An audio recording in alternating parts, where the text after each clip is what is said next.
Today I'm going to install a Toyota 4Runner bumper onto my 94 Toyota pickup. This will work on all the 89 to 95 Toyota pickups. The bumper is pretty much fits exactly on as it would the original bumper. You can see mine is all dented in, and it has been that way ever since I got it. This one, a lot better shape. Picked it up at the junkyard, has the chrome top.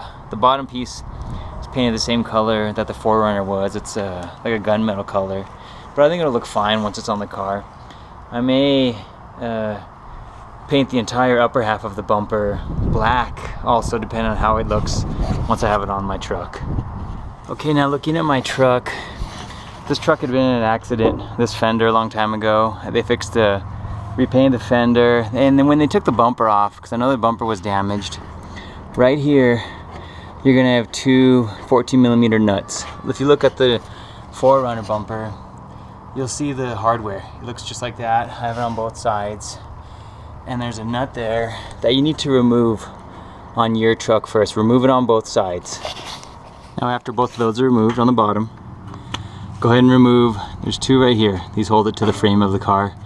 You're gonna find two on the driver's side, and on the reverse side, on the passenger side, remove the other two. Those are 14mm. And here's the two on the passenger side. Now before removing those completely, disconnect the bulbs from the bumper lights. Just spin them out and let them hang freely. You don't want the lighting being attached to the wiring as you're trying to pull the bumper off the car. Makes it a little more difficult. Okay, I was trying to remove my lighting from the rear, but the bulb is too big. It wouldn't even fit through the housing. So leave it plugged in, pull your bulb out first, and then you can remove it. Here's what I was working with.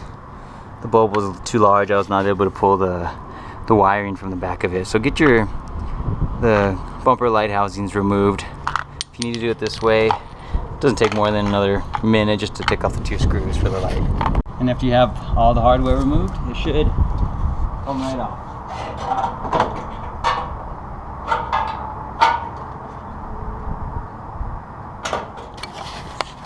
There's a new bumper compared to the old bumper. This one is really pushed in. You can even see it was pushed up there. And this one will just make it look like the truck look a lot nicer.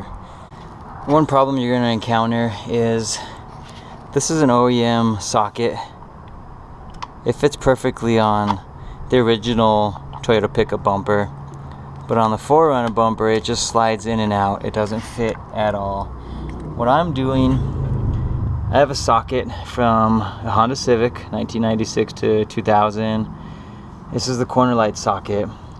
I'm splicing it into the original wiring, then I'm also splicing the power wire, which is the red wire, to the green wire in my corner light. So what that's gonna do, this is gonna be an actual running light. It'll be on all the time, and it'll also function as the blinker, because this is a dual filament bulb.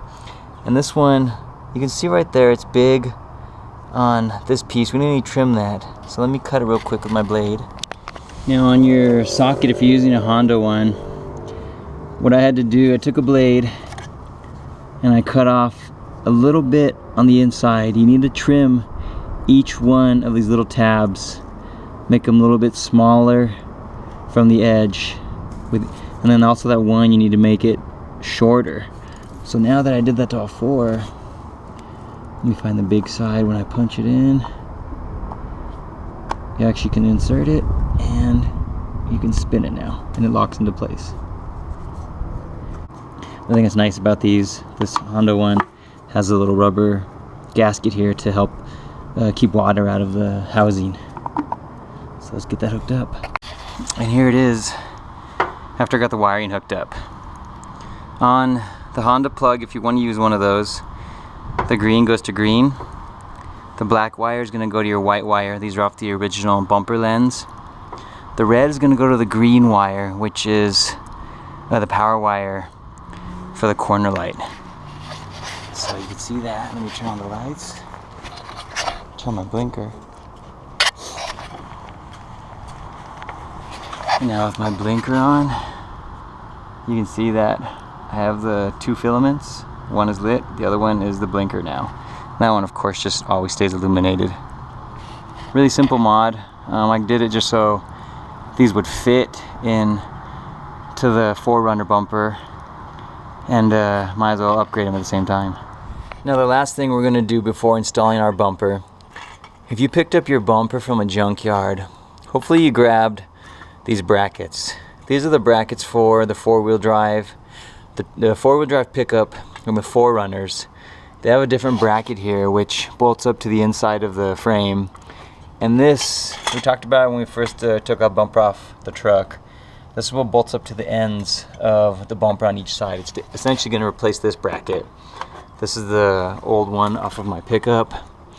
You can see where it bolts. It bolts up in there. Very easy to remove. You have a 10mm nut right there, and the other 10mm nut is there. So go ahead and remove both of those.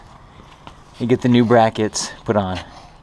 I almost forgot, when removing the old bracket, you're going to need to remove this 10mm bolt right here also.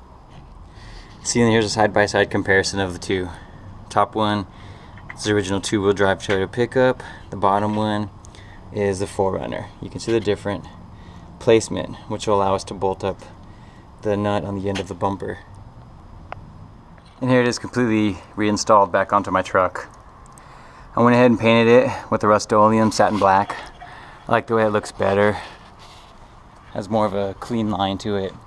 Now, you're gonna have these gaps where your fender meets the bumper.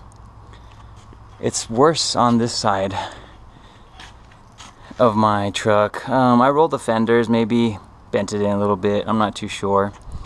Regardless, I want to upgrade to the four-wheel drive fenders, which match this completely, and they have flared arches. So for me, I don't mind the gap for now, I can live with it. I'm gonna order some brand new fenders, also order the new corner lights.